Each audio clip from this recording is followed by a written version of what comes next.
Halo, senang sekali bisa kembali menemani Anda. Ya, halo. Hari ini kita akan mengupas tuntas materi yang sangat relevan dari buku How the World Really Works. Menarik. Kita fokus ke bab 4, yang judulnya saja sudah bikin penasaran, memahami globalisasi. Oke. Tentang bagaimana mesin, microchip, dan berbagai inovasi lain itu merajut dunia kita menjadi seperti sekarang. Betul. Nah, misi kita kali ini adalah menelusuri jejak sejarahnya, mengungkap apa saja sih pendorong utamanya, dan juga melihat lika-liku yang mungkin tidak Anda duga sebelumnya di balik fenomena globalisasi ini. Ya. Ternyata ini bukan cerita baru, tapi juga bukan sesuatu yang pasti akan terus melaju tanpa henti. Benar. Oke, mari kita mulai bedah bersama ya. Tentu. Dan ini penting sebagai kerangka berpikir kita nanti. Gimana tuh? Ini bukan sekedar cerita tentang ekonomi atau perdagangan saja, kan? Oh, bukan cuma itu ya? Bukan. Bab ini mengajak kita melihat bagaimana teknologi, lalu keputusan politik, dan bahkan pilihan-pilihan kita, manusia biasa, itu saling berkelindan. Saling terkait gitu ya? Iya, saling mempengaruhi dalam membentuk jaringan koneksi global yang kita rasakan dampaknya setiap hari. Oke. Sumber ini menawarkan sudut pandang yang, menurut saya, segar. Sedikit menantang anggapan umum kalau globalisasi itu baru muncul kemarin sore. Yang serba instan itu ya? Dan pasti akan terus menguat. Kenyataannya, seperti yang akan kita lihat nanti, perjalanannya tuh jauh lebih bergelombang.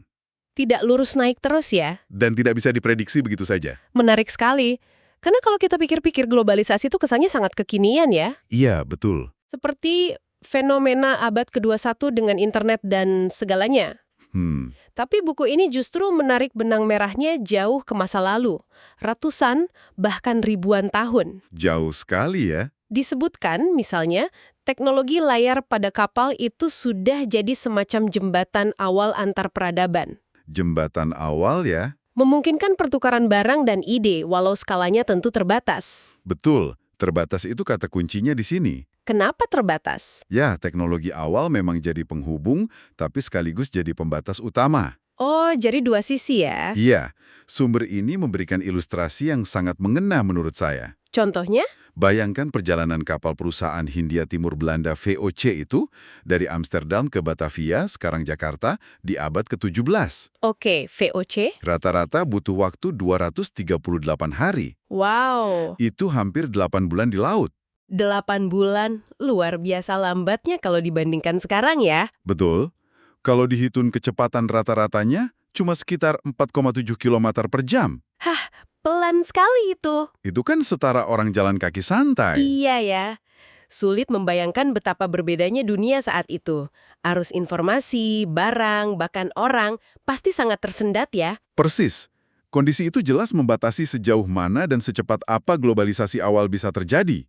Masuk akal. Pertukaran ada, tapi intensitas dan jangkauannya ya tidak seberapa dibandingkan era-era berikutnya. Jadi teknologi memang kunci. Ini menunjukkan betapa krusialnya peran teknologi dalam memungkinkan atau menghambat koneksi global. Tidak bisa instan seperti pesan WhatsApp sekarang. Iya benar. Nah, bicara soal perubahan teknologi, disinilah ceritanya mulai benar-benar memanaskan. Betul. Abad ke-19 disebut sebagai era perubahan besar, dan munculnya dua teknologi kunci, mesin uap dan telegraf. Dua itu ya. Ini sepertinya jadi faktor penentu yang mengubah Mengubah segalanya. secara fundamental. Tepat sekali. Itu adalah gelombang percepatan pertama yang signifikan. Mesin uap merevolusi transportasi laut. Bagaimana persisnya? Sumber ini menjelaskan bagaimana kapal uap yang tidak lagi bergantung pada angin seperti kapal layar cepat atau clipper itu. Oke, jadi nggak perlu nunggu angin. Iya, membuat pelayaran jadi jauh lebih cepat, terjadwal, dan bisa diandalkan. Ini membuka pintu untuk pengiriman barang dalam skala yang jauh lebih besar dan teratur. Oke, itu mesin uap. Lalu telegraf? Bersamaan dengan itu, telegraf dengan kabel bawah lautnya memungkinkan komunikasi nyaris instan antar benua. Instan ya, saat itu? Sesuatu yang tak terbayangkan sebelumnya. Bayangkan saja, berita dari London bisa sampai ke New York dalam hitungan menit, bukan lagi minggu. Wah, perubahannya drastis sekali. Kombinasi keduanya pasti dahsyat dampaknya ya. Sangat dahsyat. Transportasi lebih cepat dan andal, komunikasi instan. Apa saja perubahan konkret yang dicatat oleh sumber ini? Dampaknya terasa di banyak bidang. perdagangan internasional melonjak.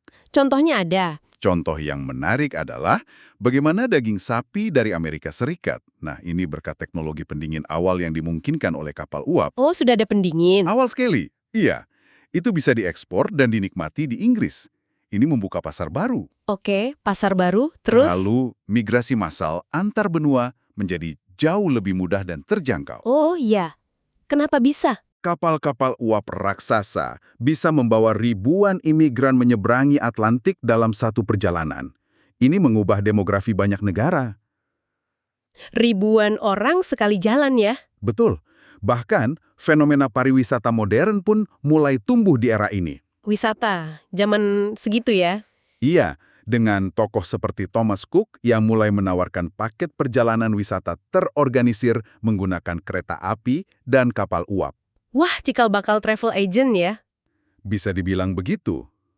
Buku ini menyoroti data bahwa pangsa perdagangan dalam ekonomi global meningkat pesat pada akhir abad ke-19 hingga menjelang Perang Dunia Pertama. Jadi ada datanya ya? Ada. Ini bukti nyata dorongan kuat dari gelombang globalisasi pertama ini. Tapi seperti yang Anda singgung di awal tadi, perjalanannya tidak mulus ya? Enggak sama sekali. Tidak lurus naik terus. Sumber ini juga membahas periode kemunduran kan? Benar sekali. Ini bagian yang penting untuk dipahami agar kita tidak melihat globalisasi sebagai sesuatu yang linear atau tak terhindarkan gitu aja gitu. Oke. Buku ini secara khusus menyoroti periode antara tahun 1914, awal Perang Dunia I, Iya. hingga akhir Perang Dunia II di tahun 1945 sebagai masa di mana roda globalisasi berputar mundur secara signifikan. Mundur ya? Ada serangkaian guncangan besar yang terjadi secara beruntun. Apa saja pemicu utamanya menurut buku ini? Disebutkan beberapa faktor utama. Tentu saja, dua perang dunia itu sendiri. Pasti itu ya. Iya, menghancurkan jaringan perdagangan dan memicu nasionalisme ekstrim. Lalu ada depresi besar tahun 1930-an. Great Depression. Betul, yang melumpuhkan ekonomi global dan mendorong proteksionisme. Negara-negara jadi menutup diri.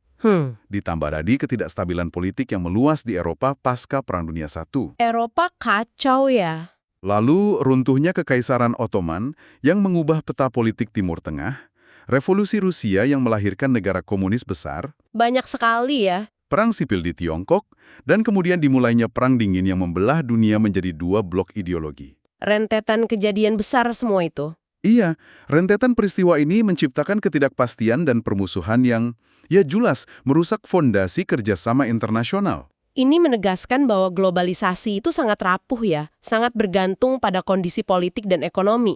Tepat.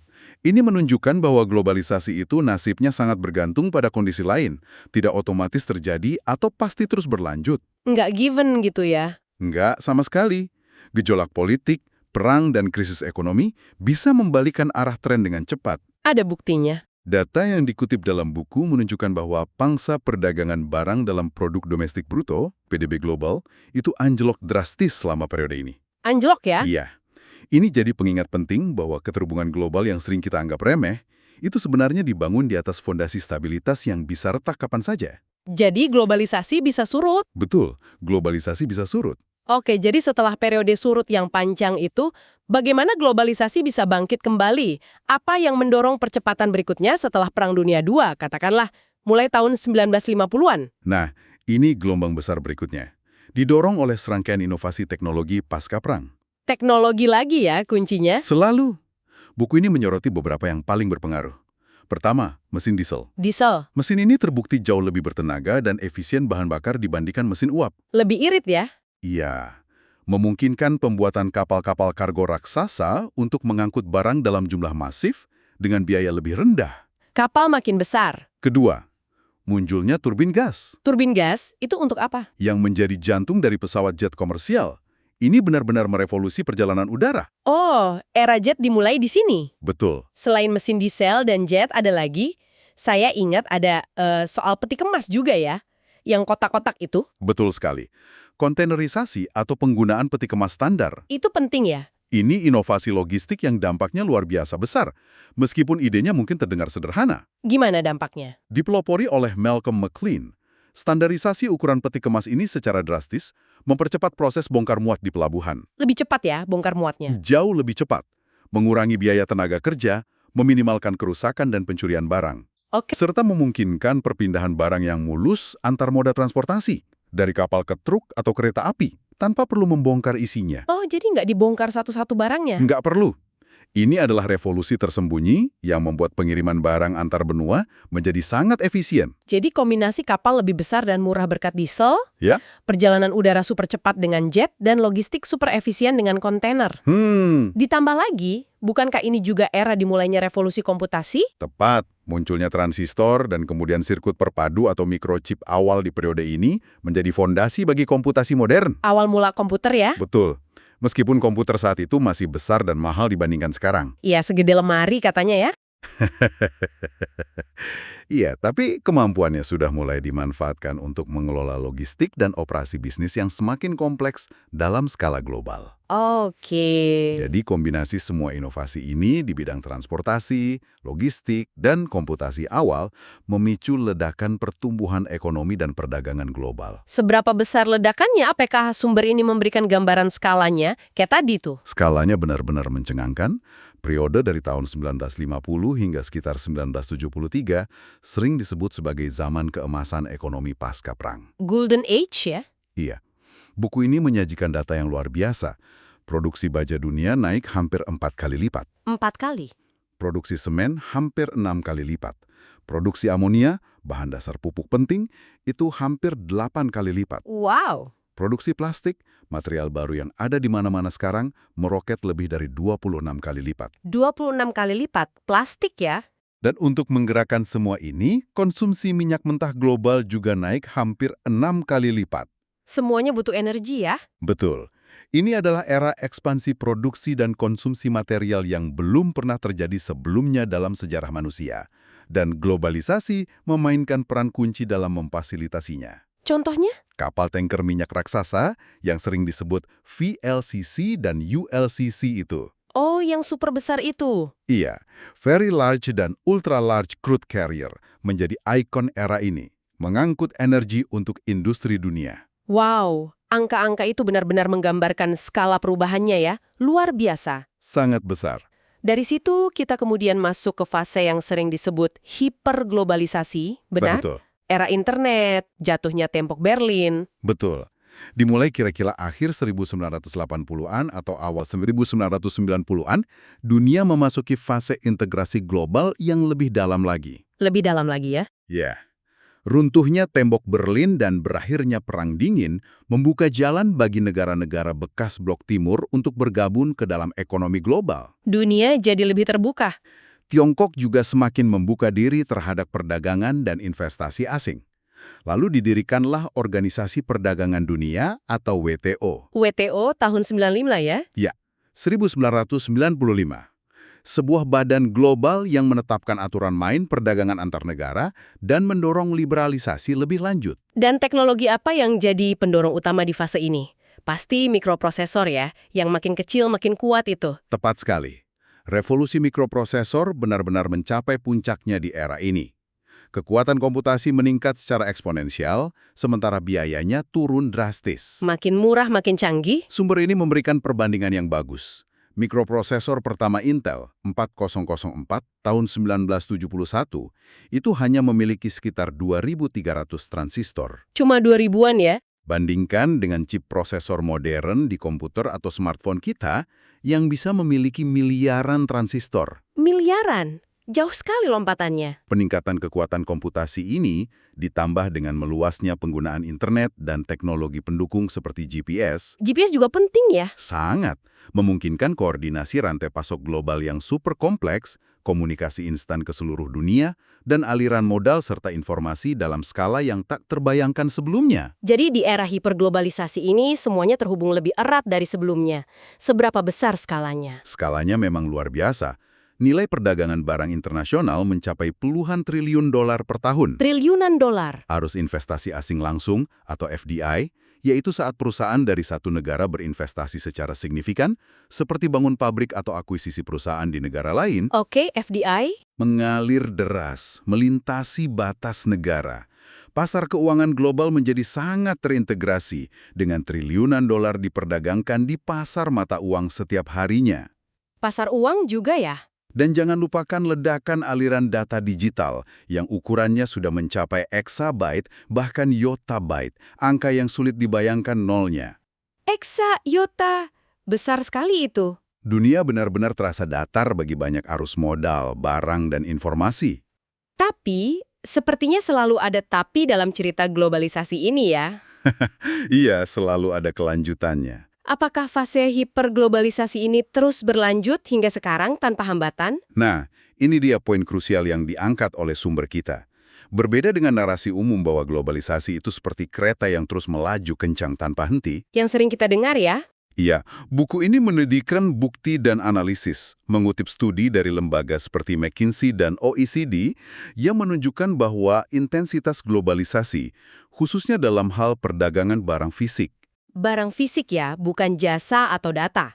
Fokusnya di barang fisik, itu sebenarnya telah mencapai puncaknya atau setidaknya melambat secara signifikan sekitar pertengahan dekade 2000-an hingga awal 2010-an. Mencapai puncak, maksudnya bagaimana? Bukankah perdagangan masih sangat besar? Perdagangan memang masih besar secara absolut, tapi pertumbuhannya relatif terhadap pertumbuhan ekonomi global mulai melambat. Oh, pertumbuhannya yang melambat. Betul. Analisis menunjukkan bahwa rantai nilai global, proses produksi barang dari bahan mentah hingga produk jadi yang tersebar di berbagai negara itu Ya, supply chain. mulai menjadi kurang intensif perdagangan barang fisik. Sebaliknya, porsi nilai tambah yang berasal dari layanan, pengetahuan, dan kekayaan intelektual justru meningkat. Jadi lebih ke jasa dan ide ya? Ada pergeseran halus dalam sifat globalisasi itu sendiri.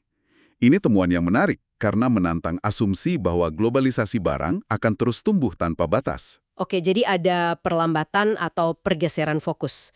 Setelah mencapai puncak atau melambat itu, apa yang terjadi selanjutnya? Apakah kita melihat tanda-tanda perubahan arah yang lebih jelas belakangan ini? Ya, sumber ini mencatat bahwa dalam beberapa tahun terakhir, kita melihat semakin banyak perdebatan dan kekhawatiran mengenai berbagai aspek globalisasi. Kekhawatiran apa saja? Isu-isu lama seperti dampaknya terhadap kedaulatan nasional, potensi homogenisasi budaya, dan ketimpangan ekonomi antara pemenang dan pecundang globalisasi kembali mengemuka. Isu klasik ya itu. Namun, yang semakin menjadi sorotan, terutama setelah pengalaman beberapa tahun terakhir, adalah isu ketahanan atau resilience. Resiliensi rantai pasok ya, ini pasti terkait erat dengan pandemi COVID-19. Tepat sekali. Pandemi COVID-19 secara brutal mengungkap betapa rentannya rantai pasok global yang sangat panjang, kompleks, dan terspesialisasi itu. Terasa sekali dampaknya ya waktu itu. Ketergantungan pada beberapa negara saja untuk pasokan barang-barang krusial menjadi masalah besar.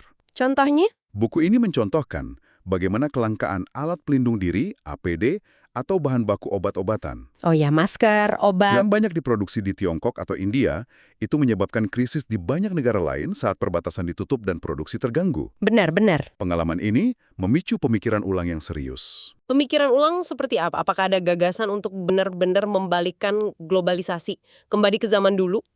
Bukan membalikkan total, karena itu hampir tidak mungkin. Nggak mungkin ya? Kita sudah sangat saling bergantung. Misalnya dalam hal pasokan pangan global atau bahan baku industri esensial yang hanya ada di tempat-tempat tertentu. Oke, jadi gimana? Namun, yang menguat adalah argumen untuk reshoring atau friendshoring. Apa itu? Reshoring, friendshoring. Reshoring itu upaya untuk memindahkan kembali sebagian proses produksi ke negara asal. Bawa pulang pabrik gitu ya? Kurang lebih. Atau friendshoring, memindahkannya ke negara-negara tetangga atau sekutu yang dianggap lebih bisa diandalkan Tujuannya? demi meningkatkan ketahanan jika terjadi guncangan di masa depan. Fokusnya bergeser. Bergeser dari apa ke apa? Tidak hanya mengejar efisiensi biaya terendah, tapi juga mempertimbangkan risiko dan keamanan pasokan. Jadi ada pertimbangan selain harga murah ya? Betul. Jadi arah tren tampaknya mulai berubah dari sekedar integrasi yang semakin dalam menjadi pencarian keseimbangan baru antara efisiensi global dan ketahanan sistem. Oke, ini pembahasan yang sangat kaya ya, kalau kita coba tarik benang merahnya dari bab 4 ini. Jelas sekali bahwa globalisasi itu bukan fenomena tunggal atau statis. Ia punya sejarah panjang dengan pasang surut. Betul, naik turun. didorong oleh berbagai gelombang inovasi teknologi, dari layar kapal, mesin uap, telegraf, lalu diesel, jet, kontainerisasi, hingga microchip dan internet. Rangkaian teknologi ya? Penting juga untuk diingat perjalanannya tidak lurus. Ada kemunduran besar akibat perang dan krisis. Tidak terhindarkan kemundurannya. Dan yang terbaru kita melihat tanda-tanda perlambatan atau setidaknya pemikiran ulang tentang model globalisasi ke depan dengan penekanan baru pada isu ketahanan. Iya, resiliensi itu jadi kata kunci baru. Dan ini mungkin pertanyaan refleksi untuk Anda para pendengar. Silakan. Setelah mendengar bagaimana sejarah globalisasi yang kompleks ini, dengan segala percepatan, kemunduran, dan pergeseran fokusnya, Ya. apakah ini mengubah cara Anda memandang berita-berita terkini? Gimana maksudnya? Misalnya ketika Anda membaca tentang perang dagang antara negara besar, atau tentang kelangkaan chip semikonduktor yang mengganggu produksi mobil, Yang sering terjadi belakangan ini ya. atau bahkan seruan untuk lebih banyak memberi produk dalam negeri. Apakah pemahaman akan konteks sejarah yang panjang dan sifat globalisasi yang tidak pasti ini membuat perspektif Anda menjadi lebih dalam atau bernuansa? Pertanyaan bagus itu. Dan sebagai pemikiran penutup, mungkin sesuatu untuk direnungkan lebih jauh oleh Anda. Silakan. Buku ini secara gamblang menunjukkan bagaimana teknologi menjadi, ya, seperti pedang bermata dua. Dua sisi. Di satu sisi, ia memungkinkan koneksi global yang luar biasa efisien, menurunkan biaya, menyebarkan inovasi. Manfaatnya banyak. Tapi di sisi lain, keterhubungan yang sama juga menciptakan ketergantungan dan kerentanan baru, Risiko baru. yang dampaknya kita rasakan sangat nyata beberapa waktu terakhir ini.